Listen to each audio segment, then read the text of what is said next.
ब्रेकनंतर आपल्या सगळ्यांचं पुन्हा एकदा स्वागत आणि मुंबईकरांसाठी महत्त्वाची बातमी ती देखील मुंबईतल्या घाटकोपर परिसरातून।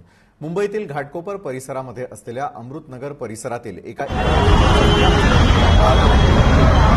अमृतनगर सर्कल जवळ असलेल्या वसंत विला इमारतीच्या 4थ्या मजल्यावरती संध्याकाळी 7:15 वाजता ही आग लागली। आगीचं कारण अद्याप कळू शकलं नाहीये, मात्र घटनास्थळी पोलीस अग्निशमन दलाचे जवान दाखल होऊन आग आटोक्यात आणण्यासाठी प्रयत्न सुरू आहेत।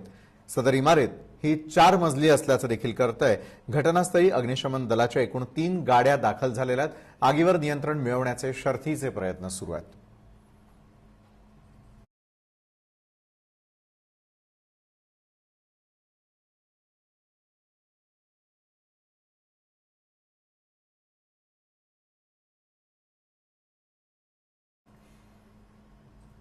एका बाजूला घाटकोपरमध्ये ही दुर्घटना घडलेली असताना दुसरीकडे मुंबईतल्या कांदिवली परिसरातही